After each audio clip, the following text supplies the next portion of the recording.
सभी को नमस्कार। पिंकी हिंदी पाठशाला में आप सबका स्वागत है।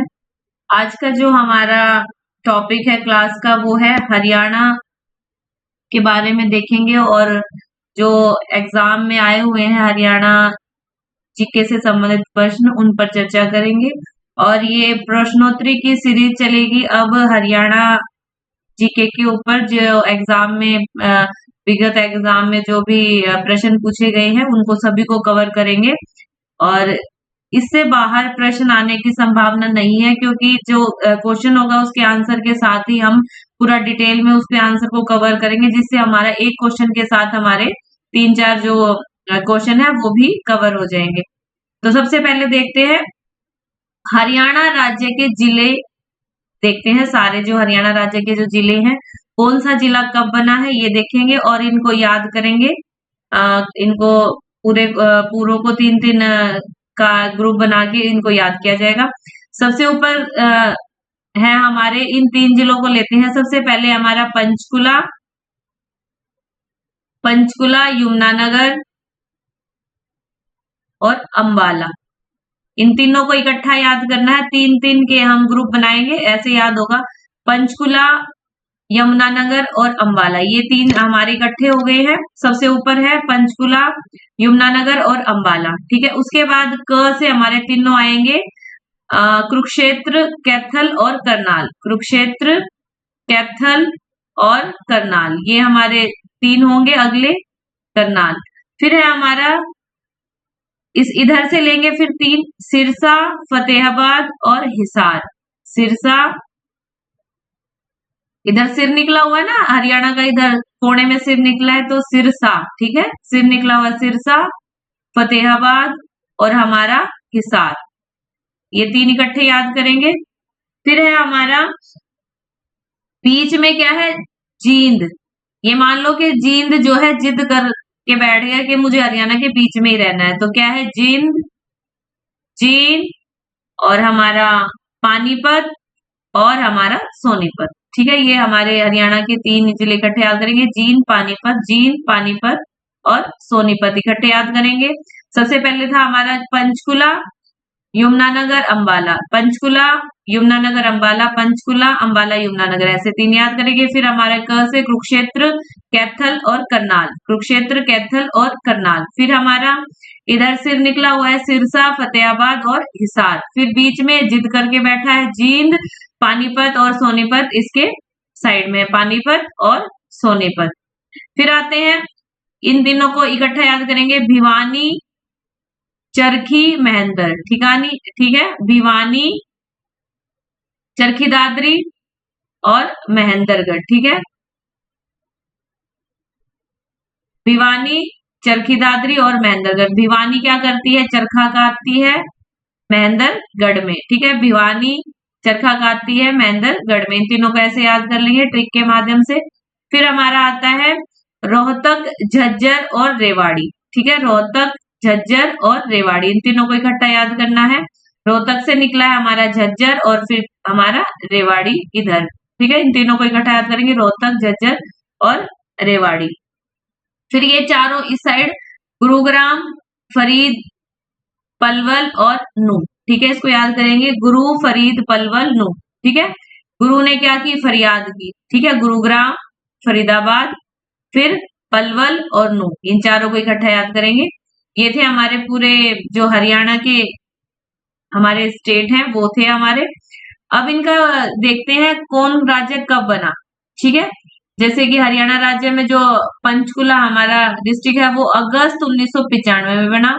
अंबाला 1966, 1 नवंबर 1966 जब हमारा वो हरियाणा बना था तब कौन कौन से थे, अंबाला था। जो 1 नवंबर को बनेंगे वो उस टाइम हमारे थे अंबाला, यमुनानगर। 1966 में था 1 नवंबर 1966 में अंबाला था, करनाल था 1 नवंबर 1966 में। ठीक है, और हमारा रोहतक था 1 नवंबर 1966, हिसार था 1 नवंबर 1966, हमारा महेंद्रगढ़ था 1 नवंबर 1966। ठीक है, तो ये थे जब हरियाणा अलग हुआ था। तो हरियाणा में कौन कौन से जब बना था, हरियाणा राज्य बना था तो उसमें कौन कौन से डिस्ट्रिक्ट बने हुए थे। तो बाद में ये बने हैं पंचकुला 95 में बना 15 अगस्त को, 1 नवंबर 1989 को यमुनानगर बना। कुरुक्षेत्र 23 जनवरी 1973 और 1989 को कैथल भी बना है और 1989 को यमुनानगर और कैथल 1 नवंबर को। फिर है 1 नवंबर 1989 को पानीपत बना है। 22 सितंबर 1972 सोनीपत। 15 अगस्त 1997 फतेहाबाद। सिरसा 26 अगस्त 1975 में। भिवानी 22 दिसंबर 1972। चरखी दादरी 2016 में बना है 1 दिसंबर 2016। महेंद्रगढ़ 1 नवंबर 1966 में, जिस टाइम जब हमारा हरियाणा बना था तब। रेवाड़ी 1989 में 1 नवंबर को। गुरुग्राम भी क्या है 1 नवंबर को 1966 में ही था ये जब हमारा शुरू हुआ था। ये है 15 अगस्त 1989। ये भी 15 अगस्त 2006 में। इसको देख लेते हैं बड़ा करके। 2008 में हमारा पलवल बना है। 15 अगस्त 2008 में पलवल है। और जो हमारा नूह है वो बना है 4 अप्रैल 2005 में। झज्जर हमारा 1997 में बना है 15 जुलाई 1997। जींद 1 नवंबर 1966 जब हरियाणा राज्य बना था उसके साथ ही हमारा बना है जींद। तो ये थे हमारे हरियाणा से संबंधित, हमने सभी डिस्ट्रिक्ट देख लिए हैं। दोबारा एक बार रिवाइज कर लीजिए। पंचकुला, यमुनानगर, अंबाला, फिर है कुरुक्षेत्र, कैथल, करनाल, फिर सिरसा, फतेहाबाद, हिसार, फिर हमारा आता है जींद, पानीपत, सोनीपत, भिवानी, चरखी दादरी, महेंद्रगढ़, रोहतक, झज्जर, रेवाड़ी, फरीदाबाद, पलवल, नू, गुरुग्राम, फरीदाबाद, पलवल, नू। ठीक है, इससे कंप्लीट हो गए हैं। अब हम प्रश्न देखते हैं। पहले हरियाणा मंत्रिमंडल देखते हैं 2025 जो करंट में है उनको देखते हैं।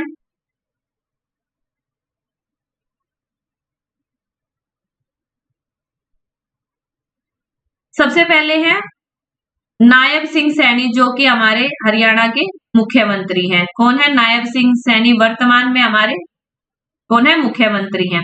पार्टी कौन सी पार्टी से है? बीजेपी से है, भारतीय जनता पार्टी से है, बीजेपी से। चुनाव क्षेत्र है इनका लाडवा। विभाग है इनके पास गृह विभाग है, एक्साइज एंड टैक्सेशन है, प्लानिंग है, town and country planning and urban state, और इंफॉर्मेशन पब्लिक रिलेशन फाइनेंस इनके पास ये विभाग है। फिर है अनिल विज हमारे कैबिनेट मंत्री हैं, बीजेपी के ही हैं। चुनाव क्षेत्र अंबाला कैंट से, और विभाग है इनके पास ऊर्जा, ट्रांसपोर्ट और लेबर विभाग। फिर है कृष्ण लाल पवार है कैबिनेट मंत्री भाजपा से। चुनाव क्षेत्र इसराना, विभाग है पंचायत, खान एवं भू विभाग विज्ञान। अगले है राव नरबीर सिंह कैबिनेट मंत्री, पार्टी बीजेपी। चुनाव क्षेत्र है बादशाहपुर, विभाग है industry and commerce, forest and wild life. ठीक है, नरबीर सिंह। फिर है महिपाल ढांडा कैबिनेट मंत्री बीजेपी से, पार्टी। चुनाव क्षेत्र है पानीपत ग्रामीण से इन्होंने चुनाव किया है, पानीपत ग्रामीण। विभाग है स्कूल एजुकेशन, हायर एजुकेशन। फिर है विपुल गोयल कैबिनेट मंत्री हैं, भारतीय जनता पार्टी। चुनाव क्षेत्र इनका फरीदाबाद है। विभाग है अर्बन लोकल बॉडी, आय और डिजास्टर, सिविल एविएशन। फिर है अरविंद कुमार शर्मा कैबिनेट मंत्री हैं, भारतीय जनता पार्टी के हैं। चुनाव क्षेत्र गोहाना से है। विभाग है कोऑपरेटिव, जल विभाग, ऊर्जा, हेरिटेज और टूरिज्म विभाग इनके पास है। फिर है हमारे अगले कैबिनेट मंत्री श्याम सिंह राणा, भारतीय जनता पार्टी से है। चुनाव क्षेत्र है रादौर। विभाग है एग्रीकल्चर और किसान कल्याण, एनिमल कृषि इनके पास ये विभाग है 3। फिर है रणबीर सिंह गंगवा केंद्रीय मंत्री हैं, भारतीय जनता पार्टी के। चुनाव क्षेत्र है इनका बरवाला, और इनके पास कौन कौन से विभाग हैं? Public health engineering, public work, building road. फिर कैबिनेट मंत्री अगले हैं कृष्ण बेदी, भारतीय जनता पार्टी से है। चुनाव क्षेत्र नरवाना। विभाग है सामाजिक न्याय, अधिकारिता, अनुसूचित जाति एवं पिछड़ा वर्ग कल्याण और अंत्योदय। फिर है श्रुति चौधरी, कैबिनेट मंत्री, भारतीय जनता पार्टी। चुनाव क्षेत्र इनका कौन सा है? तोशाम। विभाग कौन से इनके पास? महिला एवं बाल विकास और सिंचाई एवं जल संसाधन, इनके पास 2 विभाग है। दूसरी महिला है हमारी कैबिनेट मंत्री आरती राव, भारतीय जनता पार्टी से है। चुनाव क्षेत्र है अटेली। विभाग इनके पास है स्वास्थ्य, चिकित्सा, शिक्षा और अनुसंधान, आयुष।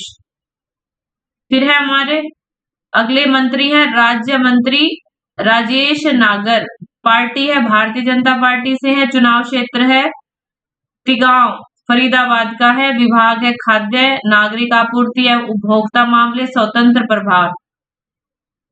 फिर है राज्य मंत्री हमारे गौरव गौतम, भारतीय जनता पार्टी से। चुनाव क्षेत्र है पलवल इनका, और इनके पास जो विभाग है वो है युवा सशक्तिकरण एवं उद्यमिता, स्वतंत्र प्रभार और खेल का इनके पास विभाग है। तो ये थे हमारे मंत्री, कौन से मंत्री किस पार्टी के हैं, उनका चुनाव क्षेत्र कौन सा, उनके पास क्या क्या विभाग है, ये हमने देखा।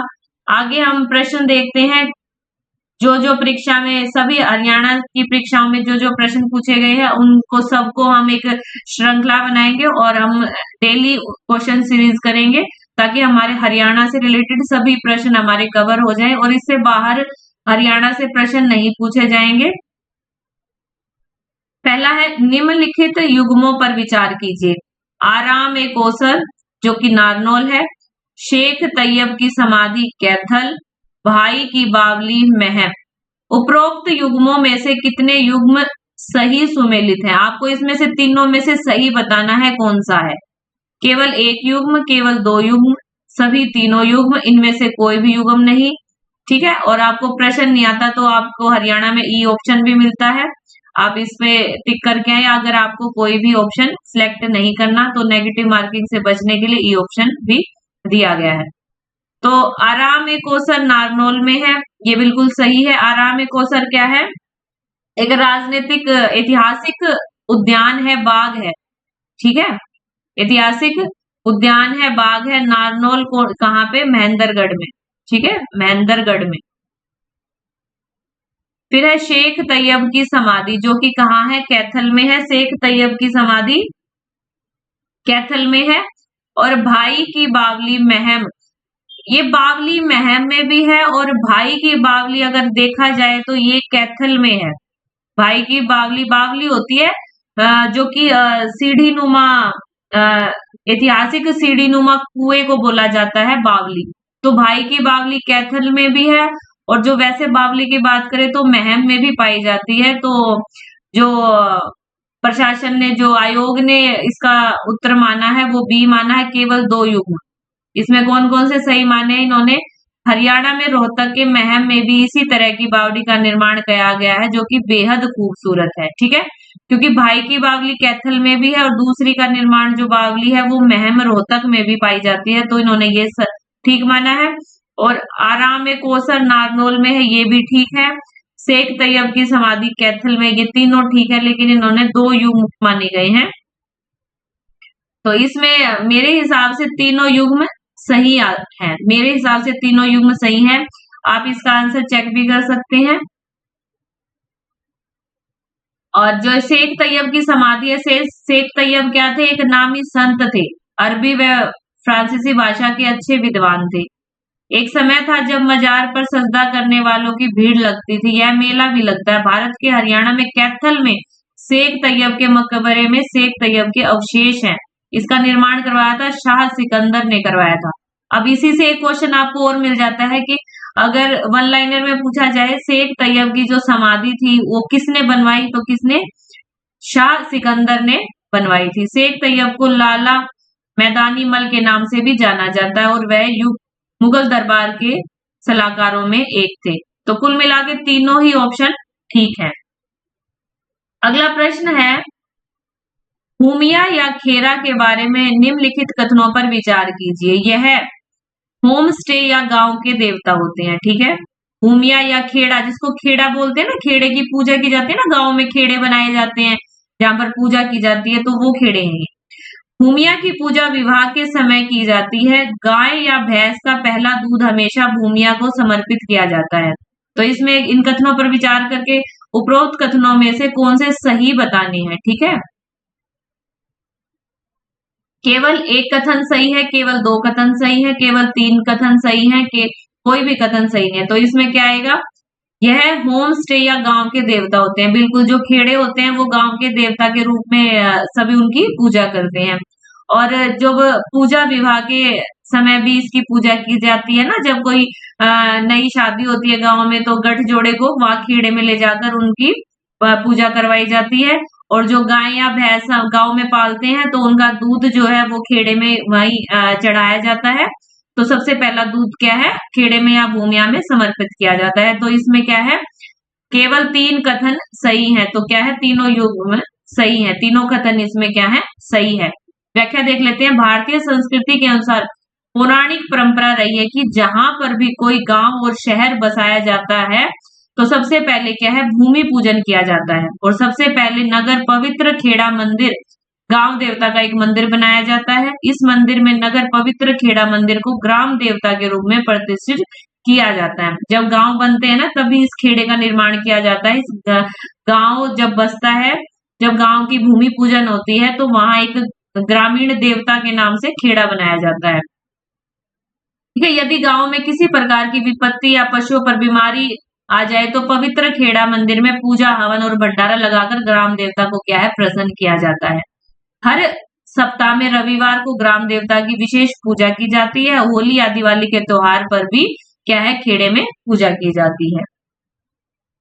अगला है हमारा प्रश्न, घेटी, लागर, बासण, नोहरा।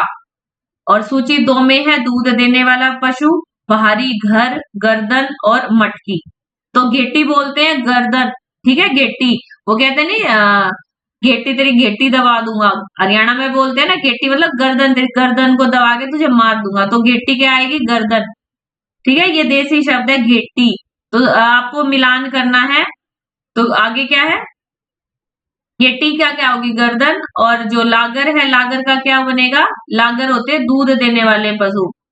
कहते नहीं कि इतने लागर इकट्ठे कर रखे हैं, मतलब इतने पशु इकट्ठे कर रखे हैं घर में है।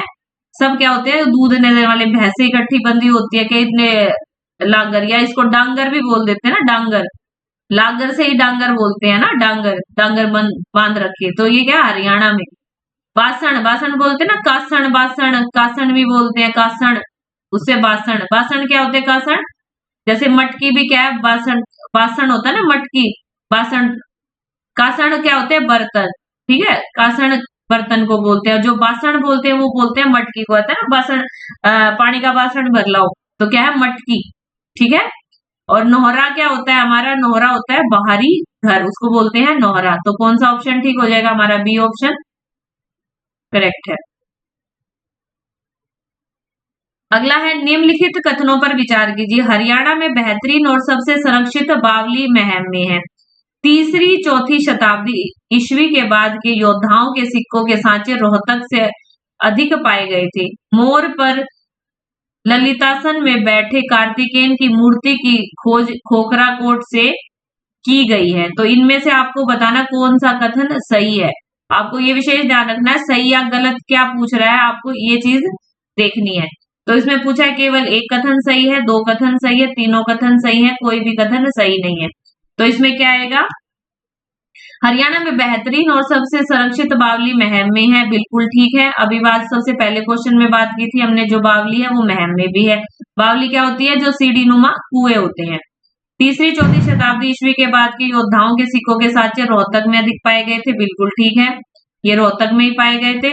और मोर की ललितासन में बैठे कार्तिकेयन की मूर्ति खोखरा कोट में है, ये गलत है, क्योंकि ये खोखरा कोट में नहीं है, ये कहाँ है, पलवल में है। कहाँ है, पलवल में है। तो हमारे क्या है, दो कथन सही है, केवल दो कथन सही है। व्याख्या देख लेते हैं।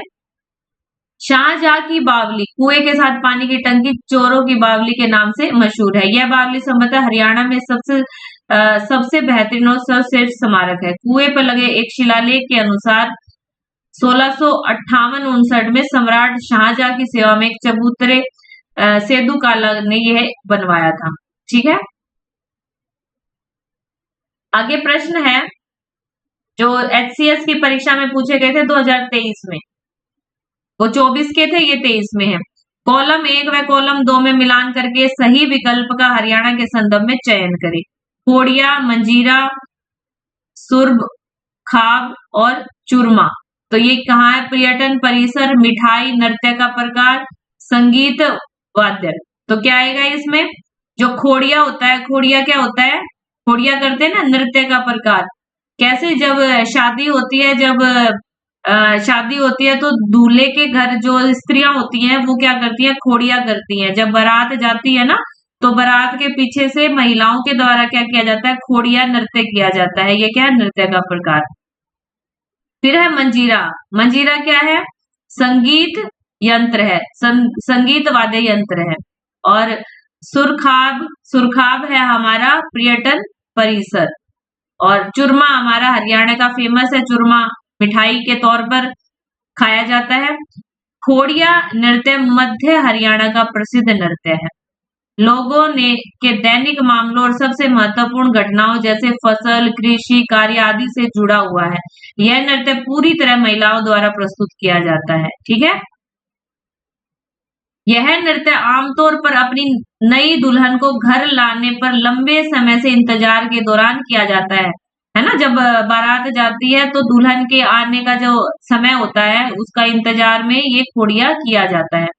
मंजीरा शब्द एक पारंपरिक टकधर उपकरण है। इसका प्रयोग बहुत से पारंपरिक रीति रिवाजों जैसे बिहू, संगीत, हरिनाम आदि से होता है।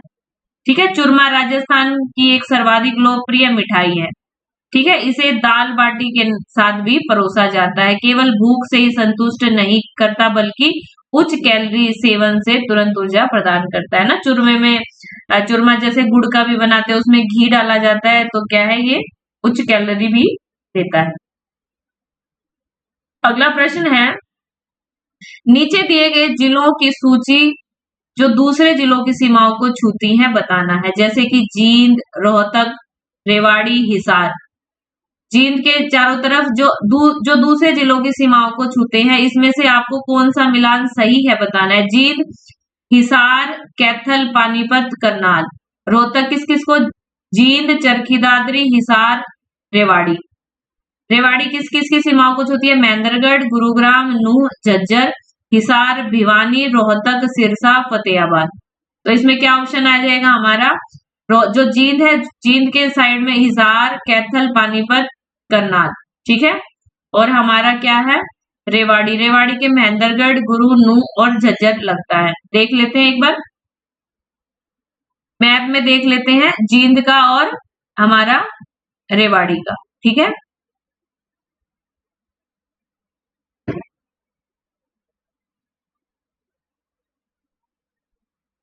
जींद का देखो, जींद के चारों तरफ क्या है? कैथल है, कैथल की सीमा लग रही है। इधर हिसार की है, रोहतक, ठीक है, पानीपत, करनाल, सोनीपत लगी हुई है ना। रेवाड़ी के झज्जर, गुरुग्राम, नू भी लगा हुआ है, महेंद्रगढ़, चरखी दादरी, ये क्या है? रेवाड़ी के आसपास है सारे।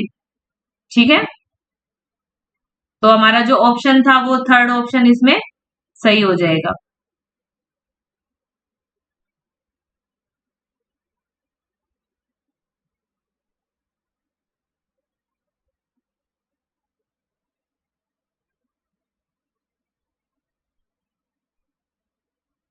तो इसमें जो ऑप्शन डी है, 1 और 3 सही होगा। ठीक है, चीन और हमारा क्या है?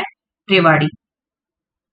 हरियाणा के जिले और पड़ोसी राज्यों के जिले जिनकी सीमाएं मिलती हैं। हरियाणा किस किस से सीमा बनाता है? उत्तर प्रदेश से, राजस्थान से, पंजाब, उत्तराखंड और हिमाचल प्रदेश। ठीक है, जींद जिले की सीमाएं 7 जिलों से मिलती हैं। वेरी इंपॉर्टेंट है, आप एक क्वेश्चन से कम 3-4 क्वेश्चन कवर करते हैं। ठीक है, हरियाणा की सीमाएं भी पूछे जा सकती हैं। आपको 4 राज्यों के नाम देकर किसी एक राज्य का अलग, जैसे राजस्थान के बाद आपको गुजरात दे दिया, तो ऐसे पूछ लेगा किससे सीमा नहीं लगती हरियाणा की। तो आपको ये पता होना चाहिए कि कौन से राज्यों की सीमाएं लगती हैं हरियाणा से। किस किस की? उत्तर प्रदेश की, राजस्थान, पंजाब, उत्तराखंड और हिमाचल प्रदेश। और जींद जिले की जो सीमाएं हैं वो 7 जिलों से लगती है, क्योंकि जींद है बीच में बिल्कुल, ठीक है। जिद करके बैठा है ना, बीच में हरियाणा के रहूंगा, तो इसके चारों ओर क्या लगता है, यहाँ ऊपर कैथल लगता है, करनाल लगता है, इधर पानीपत है, इधर रोहतक भी है, और हिसार है, फतेहाबाद है, और सोनीपत। तो ये क्या है, जींद के जो सीमाएं लगती हैं 7 जिलों की, 7 डिस्ट्रिक्ट की लगती हैं। रेवाड़ी की भौगोलिक सीमाएं उत्तर में क्या है, झज्जर, पश्चिम में महेंद्रगढ़, पूर्व तथा उत्तर पूर्व में गुरुग्राम जिले को लगती हैं।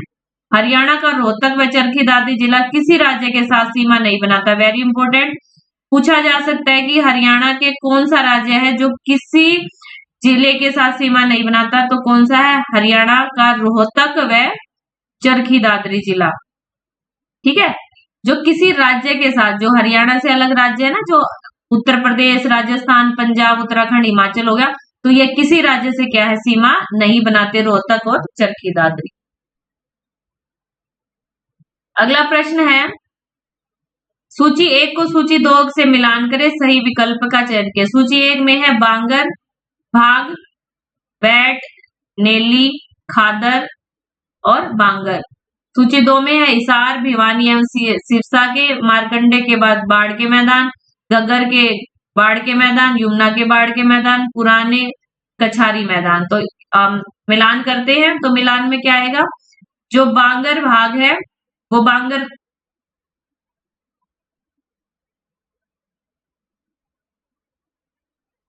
बाग कहाँ है, हिसार, भिवानी एवं सिरसा के भाग होते हैं, भाग यहाँ आएगा।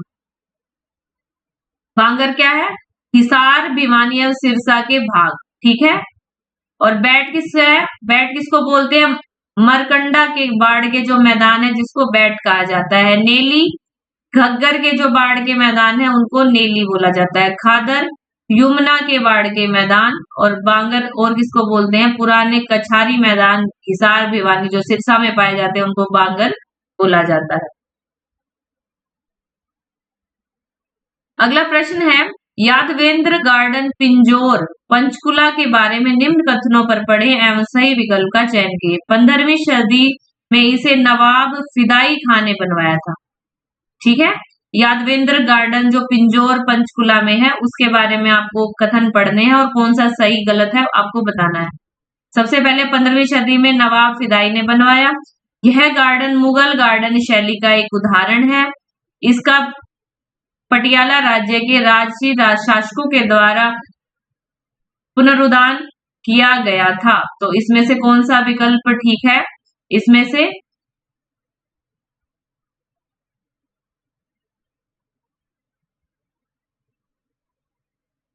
ये गलत है। 15वीं सदी में इसे नवाब फिदाई खान ने नहीं बनवाया, इसे किसे बनाया था, पटियाला राजघराने के सिख राजाओं ने इसको संवारा था। आंसर रहेगा हमारा केवल 2 और 3। यह गार्डन मुगल गार्डन शैली का उदाहरण है और यह पटियाला राज्य के राजसी शासकों के द्वारा पुनरुद्धार किया गया था, ठीक है। व्याख्या देख लेते हैं। पिंजौर गार्डन भारत के हरियाणा राज्य के पंचकुला जिले के पिंजौर नगर में स्थित उद्यान है। यह 17वीं शताब्दी के मुगल शैली ने बनवाया गया था, ठीक है। मुगल शैली में बनवाया गया था 17वीं शताब्दी के, ठीक है, ना कि 15वीं सदी के। 17वीं सदी में ये बना था मुगल गार्डन, ठीक है, जो पिंजौर का है, यादवेंद्र गार्डन जिसको बोलते हैं, जिसे पटियाला राजघराने के सिख राजाओं ने क्या था, संवारा था। अगला प्रश्न है, निम्नलिखित का प्रसिद्ध धारणाओं के अनुसार मिलान कीजिए। 5 नहरों का शहर किसको बोला जाता है, पंचकुला। नाम से ही जैसे ज्ञात है, पंच 5 कुला, 5 नहरों का शहर पंचकुला। नीम सिंह की पत्नी के नाम से शहर का नाम क्या आएगा हमारा, नीम सिंह की पत्नी के नाम से शहर का जो नाम पड़ा है वो पड़ा है भिवानी। शहर का नाम अरबी भाषा में किला किसको बोला जाता है, हिसार। और बंदरों के स्थान के नाम से जो शहर का नाम है वो क्या रखा गया हमारा, कैथल, ठीक है। तो हमारा जो ऑप्शन बी है वो सही हो जाएगा, ठीक है। व्याख्या देख लेते हैं इसकी।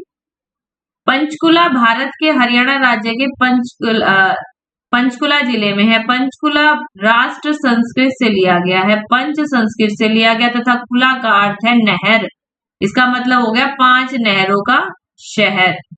कैथल हरियाणा प्रांत का एक महाभारत कालीन ऐतिहासिक स्थल है कैथल, ठीक है, महाभारत काल का है। ये पुराणों के अनुसार इसकी स्थापना किसने की थी? युधिष्ठिर ने की थी। इसे वानर राज हनुमान का जन्म स्थान भी माना जाता है। इसे पहले कपिस्थल के नाम से भी जाना जाता था। इंपॉर्टेंट है, कैथल को पहले किस नाम से जाना जाता था? कपिस्थल के नाम से जाना जाता था। ऐसा माना जाता है कि भिवानी शहर की स्थापना किसने की थी? नीम सिंह नाम के एक राजपूत ने अपनी पत्नी भानी, वेरी इंपॉर्टेंट, भानी के नाम से इसकी नाम रखा था। भानी नाम के बाद क्या पड़ गया इसका नाम? भिवानी। हिसार हरियाणा का एक जिला है। पाणिनि ने अपने ग्रंथ अष्टाध्यायी में इसका नाम चिन्हित किया, जिसे हिसार का पूरा नाम बताया जाता है। फिरोज शाह तुगलक ने हिसार की स्थापना की तो उन्होंने इसका नाम क्या रखा? हिसार ए फिरोजा रखा था, जिसका अरबी में अर्थ है किला, ठीक है। आपसे इसका मतलब भी पूछा जा सकता है, हिसार का मतलब क्या है अरबी में, तो इसका अर्थ होगा किला। अगला प्रश्न है, सूची 1 को सूची 2 से मिलान करें, सही विकल्प का चयन किए। गुजरी महल, गुजरी महल कहाँ है? हमारा हिसार में है। शेख चिल्ली का मकबरा, शेख चिल्ली का मकबरा हमारा कुरुक्षेत्र में है। चोरों की बावली, चोरों की बावली कहाँ है? चोरों की बावली महम रोहतक में है। और जल महल है वो कहाँ है? हमारा महेंद्रगढ़ में। तो हमारा ऑप्शन सी ठीक होगा। अगला प्रश्न है,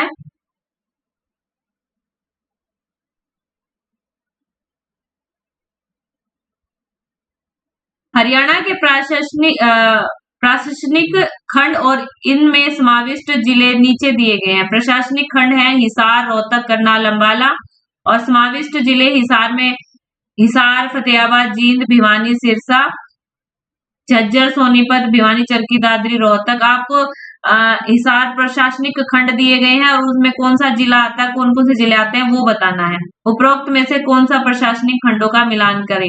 केवल ए और बी, केवल बी और सी, केवल सी और डी, और केवल डी, बी और डी। तो इसका सही ऑप्शन क्या होगा? हमारा ऑप्शन केवल बी और डी। देख लेते हैं, केवल बी और डी, डी ऑप्शन हमारा सही होगा। रोहतक, रोहतक में कौन कौन से जिले लगते हैं? रोहतक के जो प्रशासनिक खंड है उसमें कौन से जिले आते हैं? झज्जर आता है, सोनीपत आता है, भिवानी, चरखी दादरी और रोहतक, ये आते हैं हमारे झज्जर खंड में, रोहतक खंड में, सॉरी। फिर है हमारा अंबाला, अंबाला खंड में कौन कौन से आएंगे? अंबाला, कुरुक्षेत्र, पंचकुला और हमारा यमुनानगर जो हमारा है जिला, वो किस में आएंगे? हमारे प्रशासनिक खंड अंबाला में। अगला प्रश्न है, हरियाणा सरकार की निम्नलिखित स्कीम योजनाओं का मिलान कीजिए। खेत खाली फिर भी खुशहाली, मेरा पानी मेरी विरासत, भावांतर भरपाई योजना, पंडित दीनदयाल उपाध्याय पशुधन सुरक्षा योजना। तो इसमें कौन सा ऑप्शन ठीक होगा? सबसे पहला, खेत खाली फिर भी हरियाली किसके लिए है? हमारा जहां धान उगता है वहां जमीन बंजर पड़ी रहेगी तो भी किसानों को लाभ मिलेगा। खेत खाली फिर भी खुशहाली, खेत खाली है ना, भूमि बंजर, इससे भी आप अंदाजा लगा सकते हैं, जहां बंजर भूमि इसका मतलब खेत खाली, खेत खाली फिर भी हरियाली के फिर भी किसानों को लाभ मिलेगा। मेरा पानी मेरी विरासत, तो इसका क्या आएगा?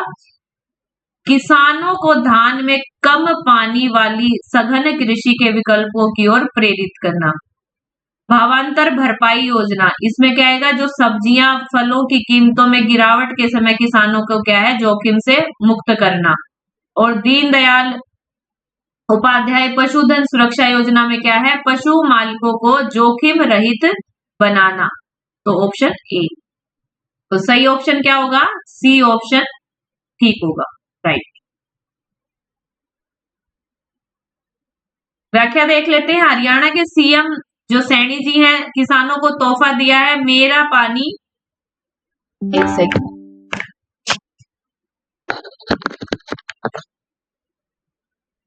मेरा पानी मेरी विरासत स्कीम के तहत प्रोत्साहन राशि उन किसानों को दी जाएगी जो किसान धान कि फसल के समय अपने खेतों को खाली रखेंगे। इसका उद्देश्य क्या होगा? पानी बचाना होगा। ठीक है, मेरा पानी मेरी विरासत योजना के जरिए यह मुहिम शुरू की गई। इसके लिए किसानों को क्या है? रिझाया गया, उन्हें पैसे से मनाया गया। मुख्य रूप से धान की खेती छोड़ने के लिए कितने रुपए दिए जाएंगे? 7,000 प्रति एकड़ क्या उनको राशि दी जाएगी। मेरा पानी मेरी विरासत योजना के अंतर्गत पूछा भी जा सकता है कि कितनी राशि दी जाएगी, तो कितनी दी जाएगी? 7,000 प्रति एकड़। भावांतर भरपाई योजना के जरिए क्या है? राज्य के किसान अच्छे से आगे खेती कर सकेंगे और अपने परिवार का भरण पोषण कर सकेंगे। इस योजना का उद्देश्य है किसानों को फसलों के हुए घाटे को क्या है? कम करना। दीनदयाल उपाध्याय ग्रामीण कौशल योजना गरीब ग्रामीण युवाओं को नौकरियों को नियमित रूप से न्यूनतम मजदूरियों के बराबर या उससे ऊपर मासिक मजदूरी प्रदान करने का क्या है? लक्ष्य रखता है। अगला प्रश्न है, हरियाणा में मुख्यमंत्री मुफ्त इलाज योजना में निम्नलिखित सेवाएं दी जा रही है। कौन कौन सी दी जा रही है? केवल surgery, laboratory test, diagnostic, X ray, ECG या अल्ट्रासाउंड, केवल ओपीडी, आईपीडी, दवाइयां, रेफर, ट्रांसपोर्ट, दंत चिकित्सा। केवल OPD, IPD, diagnosis, laboratory test या सर्जरी, या केवल दंत चिकित्सा, रेफर, ट्रांसपोर्ट, दवाइयां, OPD, IPC, surgery, laboratory test, diagnostics या एक्सरे, ईसीजी, अल्ट्रासाउंड। तो इसमें क्या सही आएगा हमारा? केवल 4। हरियाणा में जो मुख्यमंत्री मुफ्त इलाज योजना में कौन कौन से दी जाएगी? केवल दंत चिकित्सा दी जाएगी, रेफर ट्रांसपोर्ट की फैसिलिटी की जाएगी। जब एक हॉस्पिटल से दूसरी जगह रेफर किया जाता है तो उसमें कोई ट्रांसपोर्ट नहीं लगेगा। दवाइयां फ्री में दी जाएगी, ओपीडी आपकी फ्री है, सर्जरी, लेबोरेटरी जो भी टेस्ट है वो फ्री है, एक्सरे, ईसीजी, अल्ट्रासाउंड ये सब चीजें आपकी सुविधाएं फ्री हैं। अगला प्रश्न है, हरियाणा सरकार की निम्नलिखित योजनाओं पोर्टल का मिलान कीजिए। मेरी फसल मेरा ब्यौरा पोर्टल, मेरी फसल मेरा ब्यौरा पोर्टल किसके लिए है? ये है किसानों को अपने घर से अपनी फसलों को बचाने के लिए और उर्वरक, बीज, ऋण एवं कृषि उपकरण के लिए वित्तीय सहायता प्रदान करेगा। मेरी फसल मेरा ब्यौरा पोर्टल। ठीक है, उत्तम सीड पोर्टल, इसका क्या काम होगा? इसका काम होगा बीज विक्रेताओं की मनमानी रोकने के लिए। उत्तम सीड, सीड का मतलब होता है ना बीज, तो इससे भी आप मिलान कर सकते हैं बीज। ठीक है, बीज से उत्तम सीड पोर्टल क्या काम करेगा? बीज विक्रेताओं की मनमानी को रोकने का कार्य करेगा। मुख्यमंत्री बागवानी बीमा योजना के अंतर्गत क्या आएगा? मौसम की अनिश्चितता के जोखिम से किसानों को मुक्त रखना। फिर है रियल टाइम डेटा एक्टिविजेशन और सिस्टम, ये किसके लिए होगा? ये नहरों के लिए किया जाएगा। ठीक है, मेरी फसल मेरा ब्यौरा, हरियाणा के किसानों द्वारा अपने कृषि उत्पादों को मंडियों में बेचने और कृषि योजनाओं का लाभ उठाने के लिए क्या? फसलों का रजिस्ट्रेशन मेरी फसल मेरा ब्यौरा पोर्टल है। उत्तम बीज पोर्टल का क्या उद्देश्य है? किसानों को अच्छी किस्म के बीज का उपयोग करके और किसानों की फसल अच्छी हो एवं किसानों की आय में क्या है? वृद्धि हो सके। अच्छे बीज क्या है? किसानों को मिल सके। मुख्यमंत्री फसल बीमा योजना के तहत प्राकृतिक आपदा के कारण फसलों के नुकसान होने पर किसानों को बीमा कवर राशि क्या है? दी जाती है। हरियाणा के सीएम मनोहर लाल खट्टर ने नहर के पानी को चोरी होने से रोकने के लिए हरियाणा में real time data Activision system का क्या है? उद्घाटन किया था। जब हमारे मुख्यमंत्री कौन थे? सीएम मनोहर लाल खट्टर, तब उसने ये स्कीम लेके आए थे। तो ये थे हमारे आज हरियाणा से संबंधित हमने जानकारी ली। सबसे पहले हरियाणा के जो जिले हैं उनके बारे में पढ़ा, कौन सा जिला कब बना ये सब पढ़ा, और जो महत्वपूर्ण प्रश्न थे उनको देखा। और जो भी साथी आज वीडियो से जुड़े हैं, ये हमारी क्लास फर्स्ट थी और ऐसे ही प्रश्नोत्तर की और हमारी जो टेस्ट सीरीज है, टेस्ट सीरीज अब डेली आएंगी, हमारी डेली टेस्ट सीरीज चलेगी। जो भी क्वेश्चन पेपर रहे हैं हमारे पीवाईक्यूज उनको हम सब देखेंगे। जितने भी हरियाणा से रिलेटेड जितने भी एग्जाम हुए हैं उनके सभी हम क्वेश्चंस देखेंगे। तो कुल मिला के जो हरियाणा है उसको हम सिर्फ प्रश्नों के माध्यम से ही कवर कर लेंगे, इससे बाहर प्रश्न बन नहीं सकता, क्योंकि इसमें पूरा हरियाणा को हम कवर कर लेंगे। तो आप एक क्वेश्चन के माध्यम से आप 3-4 क्वेश्चन को कवर कर लेते हैं, और आप डेली इस चीज की प्रैक्टिस करेंगे तो आपको और बेनिफिट होगा। तो सभी साथी जो भी वीडियो के अंत तक बने हैं सभी को धन्यवाद, और वीडियो पसंद आए तो वीडियो को लाइक करें और दोस्तों में शेयर करें। जो भी हरियाणा में सीईटी की तैयारी कर रहे हैं, जो एस्टेट में भी हरियाणा जीके पूछी जा रही है, और जो भी हरियाणा का एग्जाम होता है सब में हरियाणा जीके आपकी आती है। और जो भी साथी तैयारी कर रहा है वो चैनल से जुड़े, और चैनल में आपको हरियाणा जीके के साथ साथ हिंदी व्याकरण भी करवाई जा रही है, जो आपके सभी एग्जाम में आती है। सामान्य हिंदी व्याकरण वो आपको, वो सभी कंटेंट आपको प्रोवाइड किए जा रहे हैं, और प्लेलिस्ट बनी हुई है, आप वहां जाकर भी चैनल पर देख सकते हैं। और वीडियो पसंद आए तो लाइक करें और चैनल को जरूर सब्सक्राइब करें, ताकि आने वाली जो टेस्ट की सीरीज है, जो वीडियोस हैं, वो आप तक पहुंच सके। तो मिलते हैं नेक्स्ट वीडियो में, नेक्स्ट क्वेश्चन की वीडियो में। धन्यवाद।